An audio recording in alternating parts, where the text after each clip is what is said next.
True Story Media. The new year brings new health goals and wealth goals. Protecting your identity is an important step. Your info is in endless places that could expose you to identity theft, leading to lost funds. LifeLock monitors millions of data points per second. If your identity is stolen, our restoration specialists will fix it, guaranteed, or your money back. Resolve to make identity health and wealth part of your New Year's goals with LifeLock.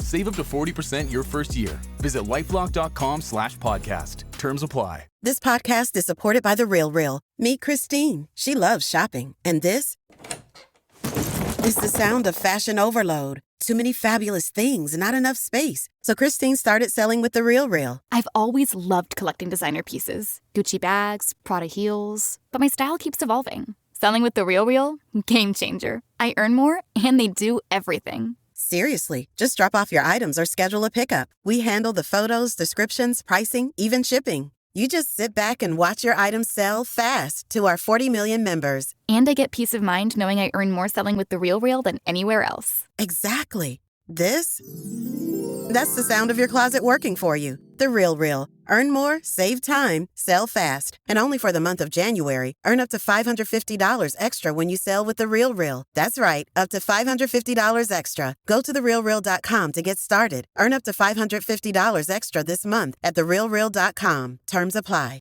This podcast contains adult themes and language, and some of the things that we discuss may be disturbing to some listeners. In this podcast, we discuss sexual assault, torture, race, and murder. Listener discretion is advised. Please take care of yourself.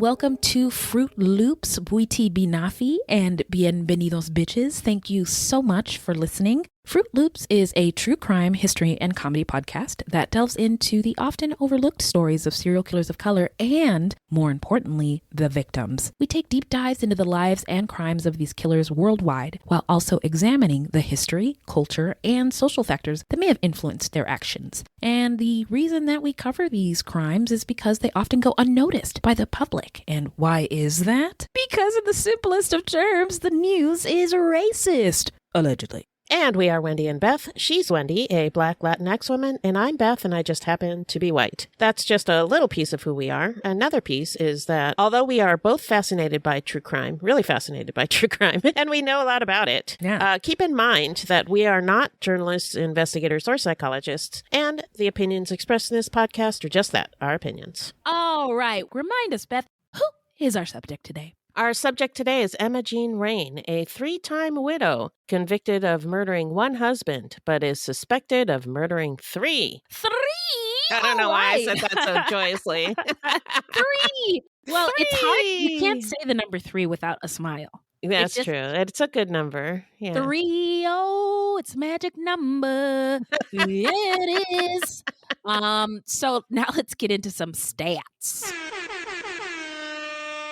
All right, so Emma Jean Raine's victims and the ones that she's suspected of were her husbands. Their names are Leroy Evans, Ernest Smith, and James Raine. Rest in power, kings. Yes. Now let's get into the setting. Take us there, Beth. Well, the setting is New Orleans, Louisiana. The original inhabitants of the land that New Orleans sits on were the Chitimacha. The Chitimacha tribe of Louisiana is the only tribe in Louisiana to still occupy a portion of their Aboriginal homeland. They currently maintain a reservation adjacent to the town of Charenton in St. Mary Parish, Louisiana. That is cool. Yeah. Also, I believe it's pronounced Nolans. Oh, yeah. Nolans. Correct Sorry. you there.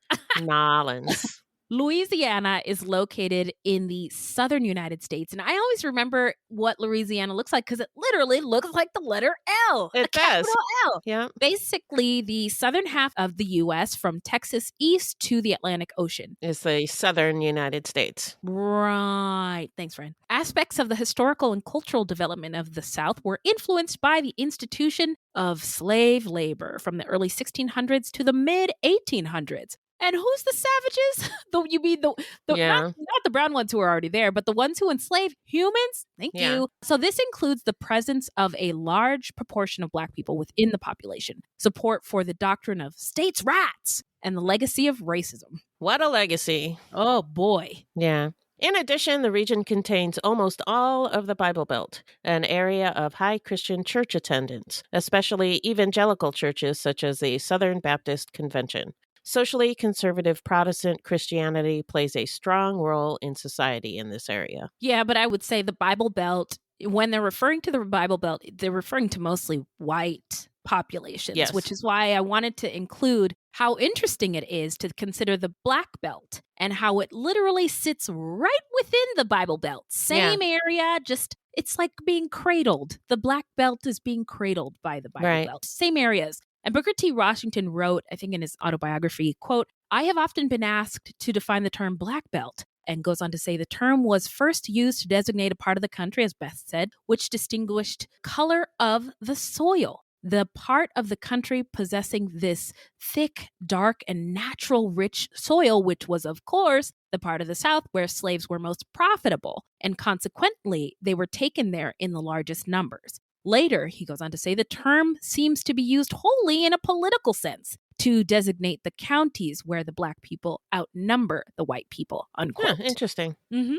And we've talked about the Great Migration before, but more recently, the South has seen increases of Black people moving back to the South in what is being called a new Great Migration. And you were a part of that, Wendy. Oh, yeah. Look at me living my ancestors' wildest dreams. Speaking of Ancestry, I got onto the free version of Ancestry.com and found some interesting information about my grandfather, who was from Leakey, Mississippi. And I thought that was really interesting. That is interesting. Ancestry, give Black people free memberships, please. Thank you. So the reason why more Black people are moving back to the South is because there's a lower cost of living. Mm-hmm. There's a growing economic base, more job opportunities, and they have a desire to reunite with Black culture, and they have kinship ties in the South. Check all those boxes for Wendy. Yeah. So New Orleans has abundant ecological resources and a convenient network of navigable rivers, bayous, and bays. It's also really beautiful there. Mm-hmm. Originally claimed for the French, it became the capital of the French colony of Louisiana in 1723. But that same year, France ceded Louisiana to Spain to keep it out of the hands of the British. And for the remainder of the 1700s, Louisiana was a Spanish colony. It was during the Spanish colonial era that New Orleans transformed from a village to a city, largely due to the unpaid labor of enslaved people. In 1800, Spain gave Louisiana back to France, only to have Napoleon sell the entire Louisiana colony, including New Orleans, to the United States. Very interesting. In the mid-1800s, the highest concentration of millionaires in America could be found between New Orleans and Baton Rouge, which has a number of serial killers, I think one of which we did an episode about, Derek Todd Lee. Anyway, their wealth came largely from sugarcane plantations, which depended on the labor of thousands of enslaved Black people. New Orleans was also the nation's busiest slave marketplace through the antebellum era of 1803 and 1861. And just a little American through line, how the wealth of the tippy-top wealthiest people depends on the exploitation of the very bottom. Right. And that's sick. It's so American. It's I don't even know what to say. Yeah. Yeah. In May of 1862, during the Civil War, Union troops captured Confederate New Orleans and occupied the region for the remainder of the war. Afterward, a racially integrated Reconstruction-era government sought to establish civil rights for the emancipated slaves. However, after Reconstruction ended in 1877, white supremacists steadily regained control. and they established racial subjugation and segregation. Through violence, really. Yeah. In 1892, in New Orleans, a black man named Homer Plessy refused to leave a whites-only train car, and he was arrested. The case went all the way to the Supreme Court. In 1896, the decision on Plessy versus Ferguson legally sanctioned, quote, separate but equal policies. But one of the good things that came out of this time period in New Orleans was the music. Considered one of the musical capitals of the United States, New Orleans fostered a robust ragtime and blues tradition. Have we been there together, Beth? No, I've actually never been there. What? Oh my Yeah. God! I need to go. I'm furious. I am furious. We have to go together, and figure out a reason I'm to go. thinking about. I have a kind of a big birthday coming up in a couple of years, and I was thinking about going for my birthday. Oh, so we'll have to make plans. Oh my gosh! But you hear? I mean, the music is everywhere. It's and it's the whole vibe of the city is fantastic. So musicians at the time like Jelly Roll Morton and Louis Armstrong built on these blues and ragtime forms and improvised over them, which led to a brand new genre of music, jazz. The jazz age in New Orleans also saw the rise of literary and artistic communities. New Orleans in the 1920s, the French Quarter in particular, became a literary hotspot. The city grew. New pump technology led to the draining of low-lying swampland located between the Mississippi River and Lake Pontchartrain. New levees and drainage canals meant that many residents could live below sea level. After World War II, suburbanization and conflicts over school integration led to white flight, leaving a core that was increasingly black and impoverished. The city grew as a tourist attraction. Hundreds of thousands of annual visitors are drawn to the Mardi Gras festivities and to the distinct Creole culture that includes Native American, European, and strong African and Caribbean influences. New Orleans is sometimes called the Crescent City because it's shaped like a crescent as it bends along Lake Pontchartrain. New Orleans East, sometimes called East New Orleans, is the largest section of the crescent located north and east. You know, one of my favorite shows is those alligator hunting shows. And, oh, really? Oh, yeah. It's before I realized that it was all kind of staged, I was like, oh my God. It was so exciting to me to see them on Lake Pontchartrain in the P-roads. Hunting gators. And, one of the dads is like, shoot them, Clint. And I just love it. There's an indigenous family who hunts gators, and they always do like a ritual before they go in for the hunt. It's really cool if you're into learning more about Southern culture. Yeah. But one thing I learned on social media, so don't fact check me, is that people in the South on Lake Pontchartrain and other waterways would use black babies as alligator bait. Oh my God. I know. That's horrible. So anyway, I'm curious to know what Fruities think of it and if they have any evidence to support what I saw on the internet. Anyway, New Orleans East was originally majority white, a suburb within the city. However, in the 1980s, a growing black middle class began moving into eastern New Orleans in sizable numbers. In the wake of a petroleum market crash in the mid-1980s, coinciding with the mechanization of port activity and a decline of well-paying shipping jobs, New Orleans East began to suffer from significant poverty. With increased poverty came increased crime rates and more white flight. By 2005, the population was mostly black. I'm wondering, just looking at the time, 1980s, if Ronald Reagan and his shenanigans had anything to do with the decline of well-paying jobs. I don't know. Probably. But early in the morning of August 29th, 2005, do you remember where you were? I actually do. Yeah. Well, Hurricane Katrina struck the Gulf Coast, and it was my first day of my senior year of college. And I think I've said this before. I got a full ride scholarship to HBCU in Louisiana. Oh, wow.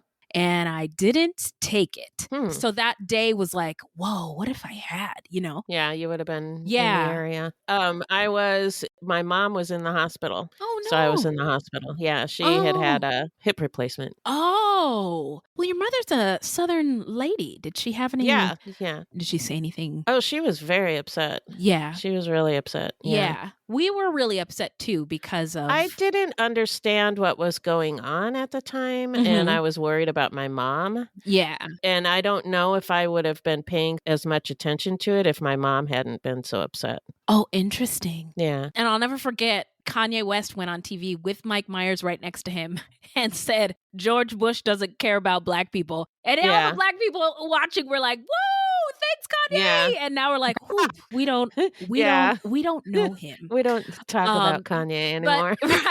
But we all were feeling it when he said it. He said what we were all feeling out loud. So while the storm itself did a great deal of damage, its aftermath was catastrophic. In New Orleans, levee failures led to massive flooding, and the federal government was very slow to respond. Yeah. Eventually, nearly 80% of the city was underwater. FEMA took days to establish operations in New Orleans, and even then did not seem to have a plan of action. Officials, including President George W. Bush, seemed unaware of just how bad things were in New Orleans. Many people were left stranded with nowhere to go. Yeah, I mean, the authorities were like, okay, we're going to send buses to this place. And then they were like, oh, the buses can't make it. Figure out how to get to the Superdome. And then the plan, I was listening to a podcast about it the other day, and the plan was for these people to be at the Superdome, and then they were going to bus them out. But then, they couldn't use the buses. So everybody was stuck. Them out. Yeah. And they people, were stuck. I mean, there were dead bodies that they were showing on TV, which was really horrifying. Exactly. Not what we're used to seeing in the United States of America, just dead bodies everywhere. Yeah. At the time the storm hit, New Orleans was one of the blackest cities in America. Tens of thousands of people were trapped in the deluge for days, and over 1,500 people would eventually perish. Many evacuees never returned. Many businesses also decided not to return. And some say the city still hasn't fully recovered from the storm and its effects. Yeah. So now we're going to get into Emma Jean Raine's early life. What do you got, Beth? Well, Emma Jean Raine was born Emma Jean Judge. She's also known as Emma Evans and Emma Smith because she married a lot. Oh. She was born to Bubba G. Judge Sr. and Emma S. Judge in Vicksburg, Mississippi in May of 1964. And I don't think we've ever covered a case where the people are so Southern. I know. Bubba G. Judge, and Senior, I really enjoy saying that name. So she came from modest means and according to some, always dreamed of being wealthy. And after she graduated from high school, she became a tax preparer. She married Leroy Evans. And Leroy is a very black name. Leroy Evans. And the couple had 2 children, a son and a daughter. She ran a tax preparation business. Later, she owned a wig shop and dabbled in real estate.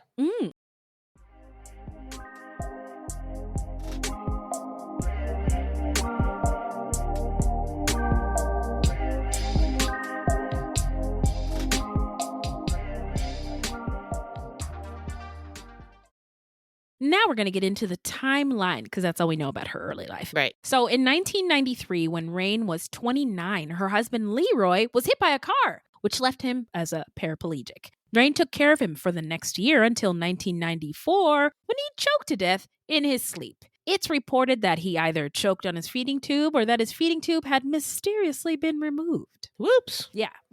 Whoops.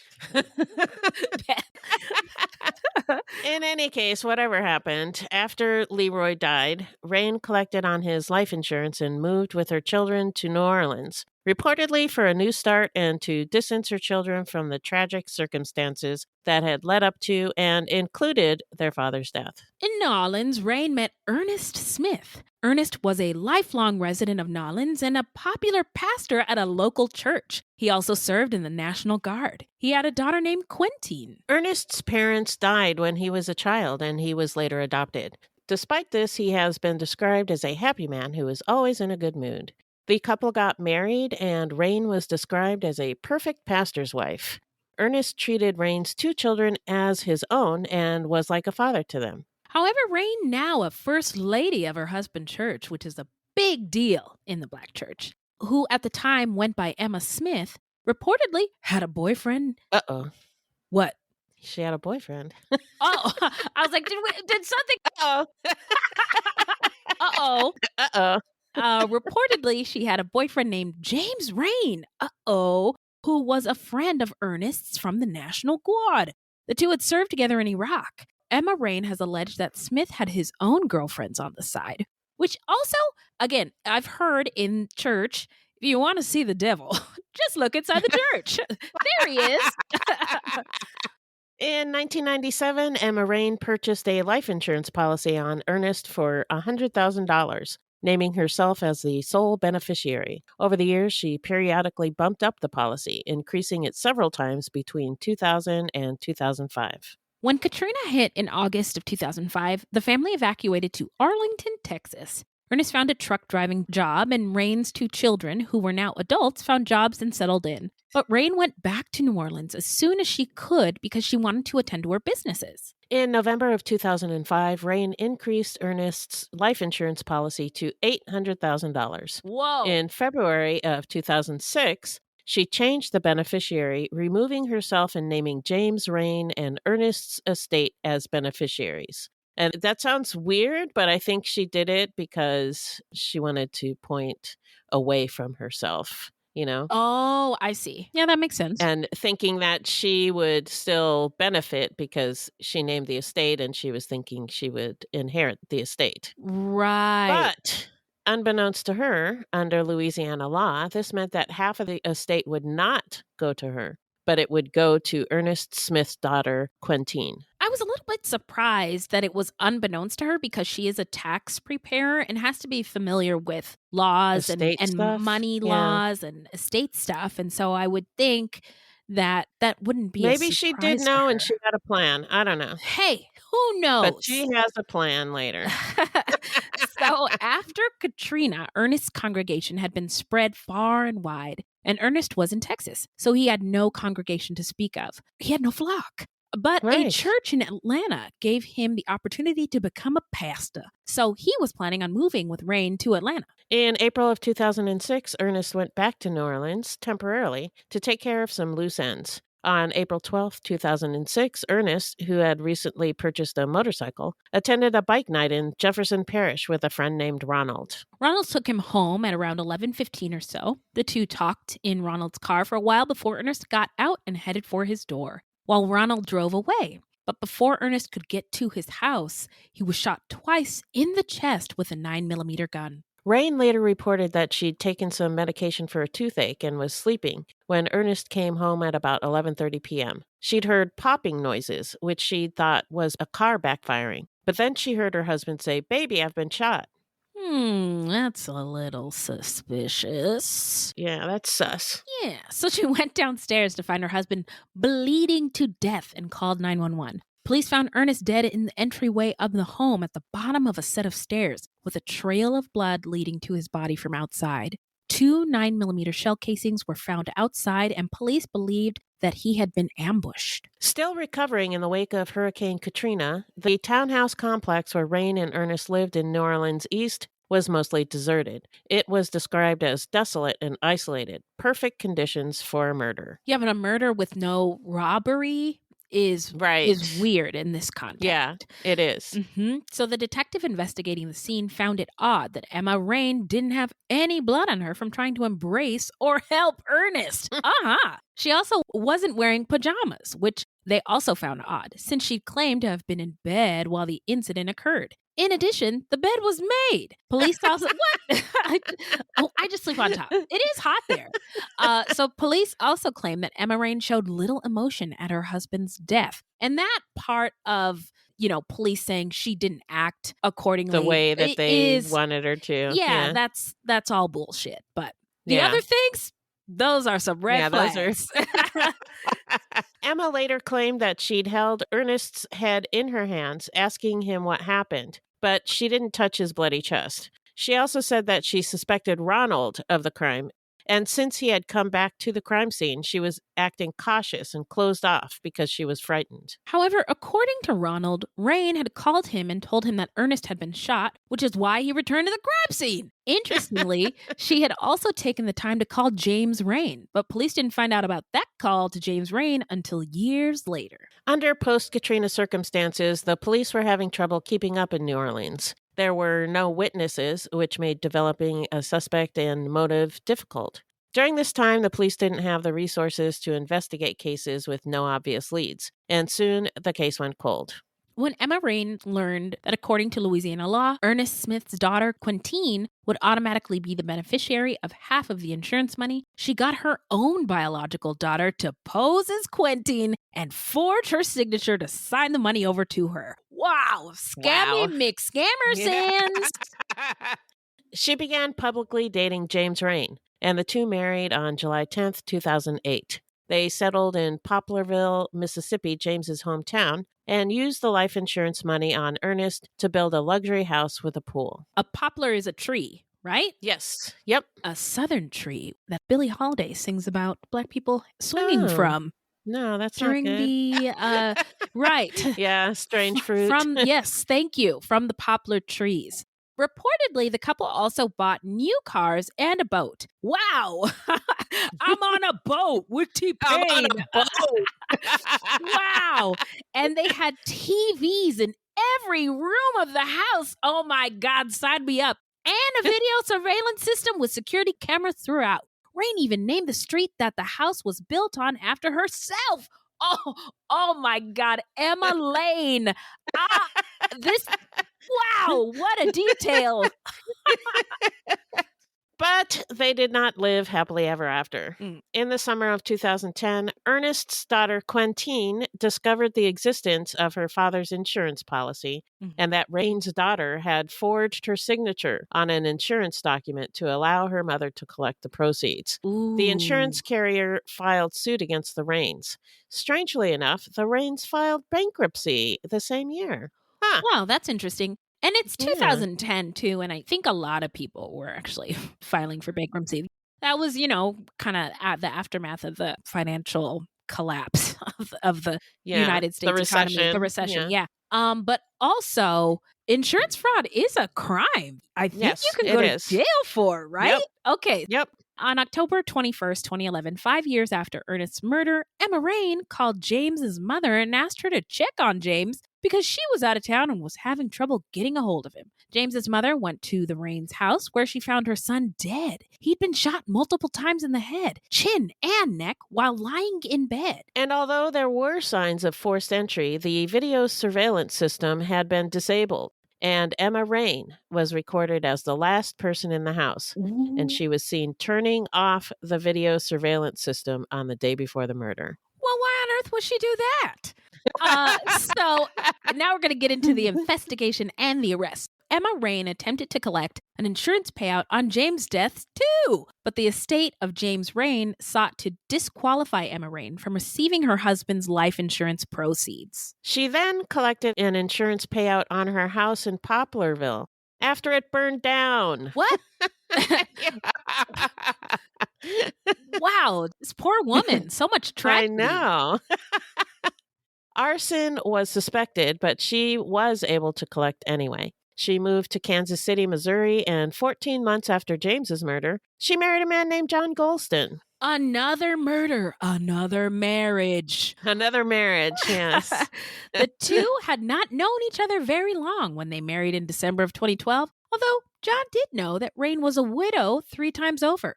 When asked what drew him to her, John said, quote, "Her honesty. She seems really nice, and she was easy with her heart," unquote. That killed me. What a sucker. Her honesty. Yeah. In the meantime, James Raine's murder had led to the reopening of the investigation into Ernest Smith's murder. James Raine's adoptive brother, Alfred Terry Everett, had been shaken by James's death. And 2 days after James was killed, he confided to James's brother Enoch and 2 uncles that he had reason to believe that Emma was behind the murder. Terry anxiously confessed that James and Emma Raine had gotten him to kill Ernest Smith, promising $10,000 when it was done. On the night of Ernest's murder, he had driven his sister's car with his sister from Mississippi to New Orleans and parked a few blocks away from Ernest's home in the driveway of an abandoned house. He then waited outside of the townhouse complex for about an hour and a half before Ernest and another man pulled up in a car. Ernest and the man sat in the car and talked for about 15 minutes, and then the man left. As Ernest was walking up to his door, Terry came from around the building, went up to Ernest and shot him twice in the chest. He then ran off to his sister's car in which his sister was sleeping. He'd driven back to Mississippi, throwing the 9mm handgun that he used over the bridge into Lake Pontchartrain. And although he had been told he would be given $10,000, he complained that all he ever ended up getting was a couple of old clunker cars. What? Wow. Not worth it. So they even scammed him. Yeah. Oh my God. Yeah. Thank you. You're right. His relatives urged Terry Everett to do the right thing and turn himself in. They told him that they would help him. They would go with him. They would get him an attorney and do whatever they could for him. But they waited for months and months, and he never turned himself in. So they contacted a cold case detective in New Orleans. I think that is such a dilemma. Yeah, definitely. I don't know what I would do if I was in that situation with a relative who Right. had done something really bad and Like this, yeah. what the right, knowing what the right thing to do is. But what about all the other stuff like protecting your family? And I don't know what I would do. Yeah. But they decided to contact the cold case detective in New Orleans. And on July 25th, 2013, Alfred Terry Everett was arrested in Galveston, Texas, for the murder of Ernest Smith. He reportedly cried like a baby but did not confess. And several days later, on August 1st, police arrested Emma Raine. Golston and Raine had only been married for about a half a year and were living in Kansas City when police showed up and arrested Raine. According to John Golston, they initially told her that she was being arrested for fraud. But then she was transferred to New Orleans, where she faced murder charges. When she was told that it was for the murder of her husband, she asked, "Which one?" Huh? Whoa. I wish I could have seen their faces when she said that. And on October 7th, 2014, Raine was also indicted for bankruptcy and tax fraud. No, those are good. To which she pleaded not guilty. It was alleged that she filed false income tax benefits on returns for clients and herself, and that she intentionally devised a scheme to defraud the government through fraudulent bankruptcy petitions 3 times between October 29th and January 2010. That's a lot of bankruptcies in a very short amount of time, don't you think? Yeah, it is. Wow. But it's October 2009. Oh, October 2009 and January 2010. That's not that long. That's like a little over a year. Yeah, you're right. Wait, it's not even. Yeah. It's not even. It's just a few months. Okay, and that's a lot. And this has been Calendar Corner with Wendy and Beth. Yeah. Don't attend Calendar Corner. It sucks. Yeah. We're really bad at What it. is time? What is it anyway? Who knows?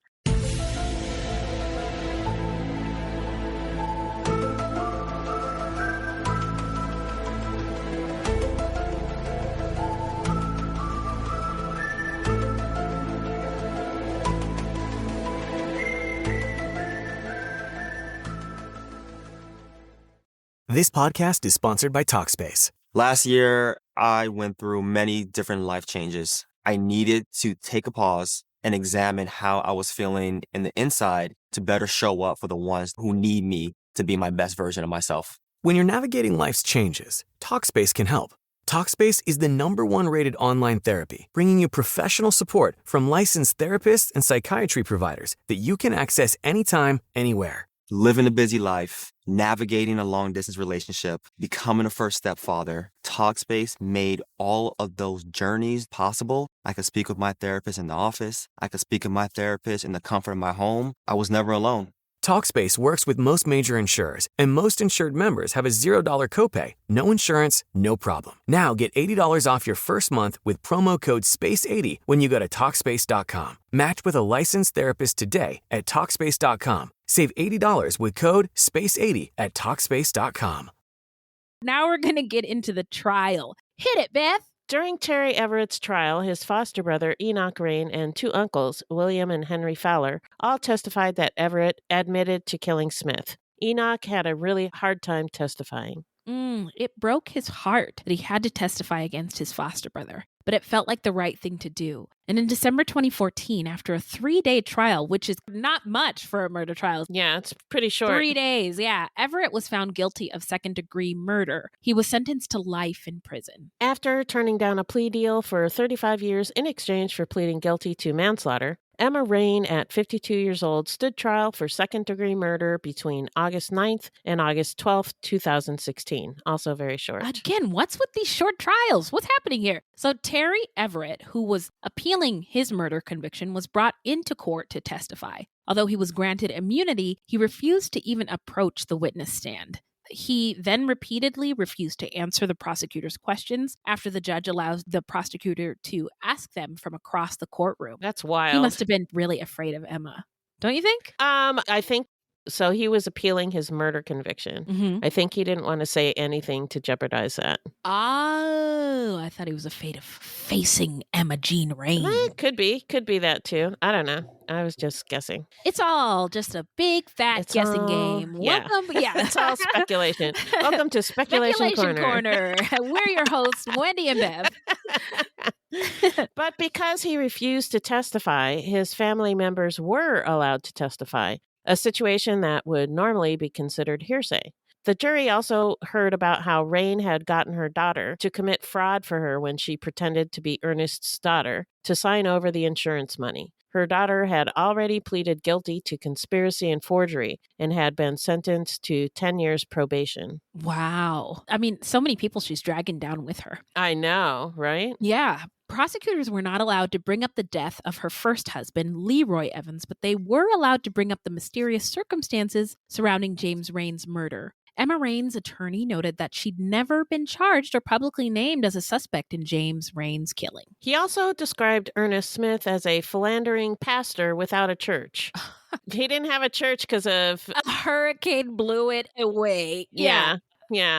What the fuck? Anyway, Ernest's errant ways, he argued, gave James Raine an opening to manipulate Emma's passions and convince her to alter Ernest's insurance policy. Then, without her knowledge, James Raine, who he called James the Snake, plotted with Terry Everett to kill her husband. Wow.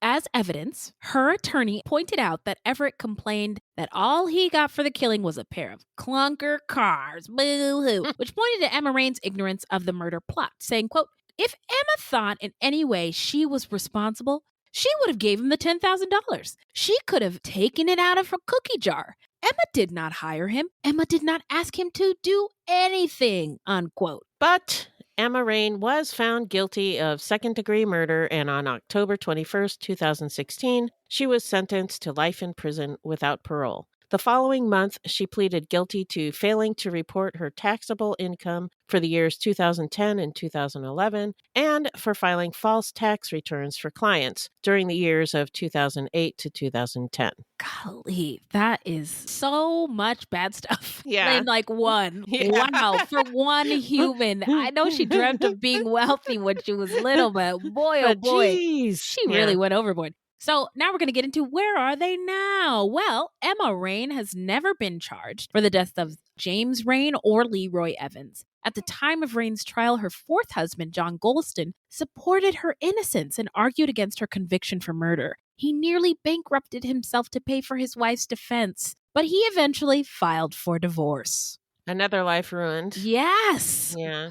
Wow. What's the body count on this woman? 3? Yeah, I didn't count, but it's a lot. Yeah.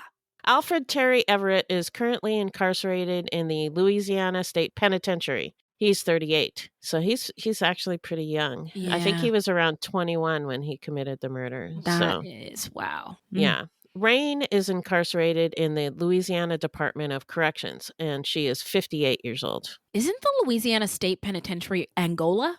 Am I wrong? I don't know. It could be. I don't know. But it just, when I looked it up, that's what it said.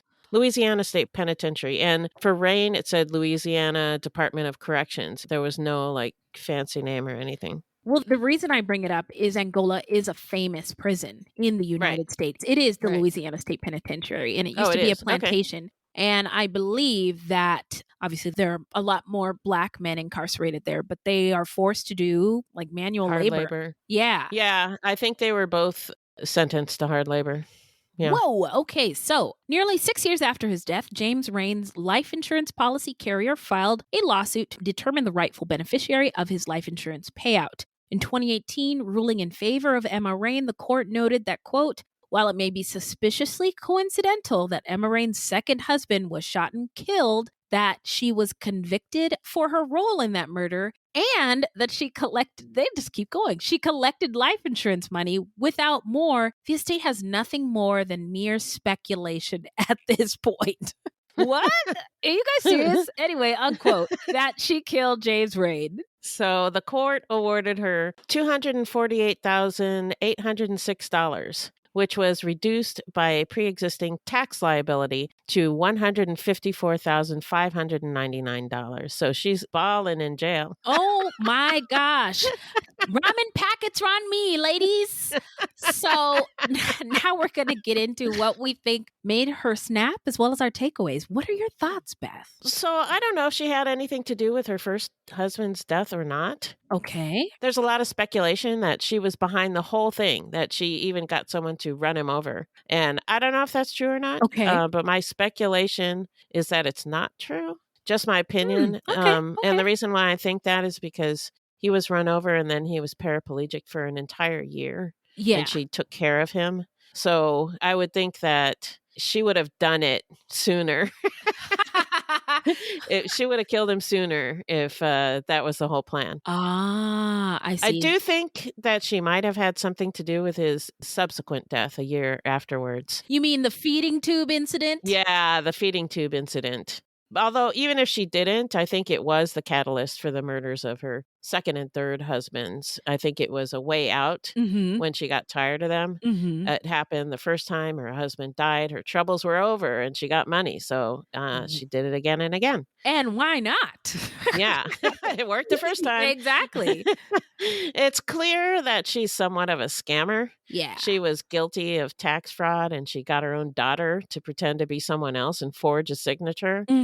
I don't know if she's a psychopath or what, but it takes a special kind of person to be able to use your own child like that. Yeah. And to murder someone or have someone murdered that you know and once supposedly loved. I mean, even though they were married, I mean, sometimes people like end up hating each other, but still, I mean, I got divorced. I would never have killed him. So I don't know. Yeah, that's interesting that you bring that up. So I think that she's responsible for all of them. Right. In some way. And I think she did all of them for the money. And then she saw these men as obstacles, right? And she, to her dream of being wealthy or, or if they got on her nerves. I think they were fun at first and then they became a drag. So she wanted to get rid of them. A drag. Drag. And then you're right. Her body count, not just in the deaths of people, but the boyfriend she brought down, her kid, one of her kids had a charge. Her kids lost their father. Her current husband lost his marriage to her and all of his money. There's just a lot of people and families that were affected by whatever she had going on. And it wasn't good. No, it wasn't good. It wasn't good. And her methods, I think, are unusual for women because my understanding is that most Black widows, human ones, spider Black widows are very violent, but human Black widows don't unalive their spouses in such like violent ways. Yeah, it's usually like poison or something. Exactly. And I don't know if she could have pulled any of it off without help. So I also just wanted to comment on the climate post-Katrina. There's a lot of sympathy afforded to law enforcement who had a hard time keeping on top of crime, and cases like the ones we talked about today went cold. And we've said this before, that crime is subjective. And because the only people, like at the time, there was a lot of looting and crime and violence reported by the news, but the only people they were reporting who were doing those things were Black people and poor people who were literally just trying to survive. They were trying to survive. Yeah. So that one podcast I was talking about earlier about Katrina, they were talking about how... Was it Fall Lines? No, I forget what it was. Sorry. That's a good one about the aftermath. It was just an episode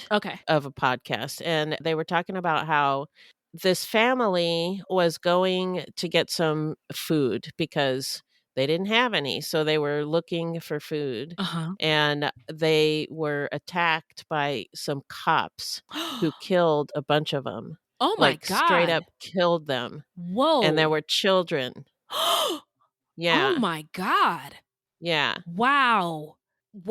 That is, and that's one story on one podcast, but I would not be surprised if that happened more. Oh, there was another story too about cops wilding out. Yeah. And I've also heard stories of like everyone was overwhelmed, and in hospitals, nurses like just ending people's lives. Oh, that was that TV show. There was a TV show, 5 Days at Memorial, I think it was called. Yeah. But, yeah, it was a disaster, right? And if you put yourselves in their shoes, if your loved one needed food or medicine or a disaster, and I'm really just speaking about the people who were what they say was looting and really just looking for resources so they didn't die. If your loved one needed food or medicine after a disaster and you couldn't get it, what lengths would you go to get those things? You can't imagine how you would feel and what you would do in that situation because you're not in that situation. Right. And that TV show, it was like I forget how many episodes there were, but it was on Apple TV Plus. So 5 Days at Memorial, it was about a hospital. And at first, the people at the hospital are like, oh, we'll just weather through this. It'll be no problem. And then it got really, really bad. And it's 5 days at this hospital, just 5 days. But the things that happen in those 5 days, it's you don't know what you would do. You don't know what you would do in that situation. Yeah. So I have empathy for the people who were doing their best. Oh, for sure. Yeah. And then, so she was convicted of Ernest's murder. And Ernest, remember, was the pastor. Right. And this all was in the Bible Belt, right? And I think that the fact that he was a pastor in the Bible Belt played into the pursuit and conviction for his death. Could be. Yeah. Just a thought. Yeah. All right, Beth, where can the people find us? Our website is fruitloopspod.com, and we use Fruit Loops Pod for all of our social media. The footnotes for each episode can be found on our website. Plus, check it out for the different ways that you can support the show. You can also join us on Patreon, where we have hundreds of hours of bonus content. You can also support us by supporting our sponsors, or by giving us a 5-star review. 5 stars only, please. Also, don't forget to subscribe. That's right. Now, this is a weekly podcast, and episodes drop on Thursdays. So until next time, look alive, y'all. It's crazy out there.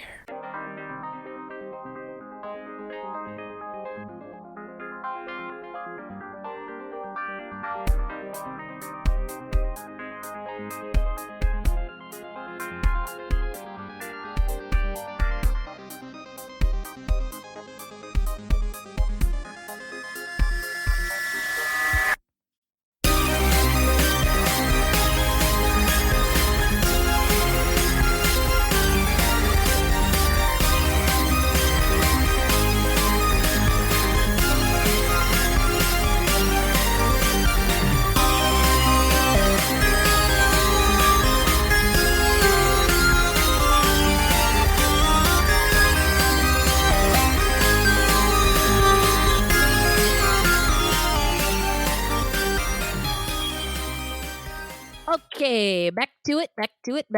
All right. I'm on a boat with T-Pain. I'm on a boat. Wow. Yeah. Don't attend Calendar Corner. It sucks. Yeah.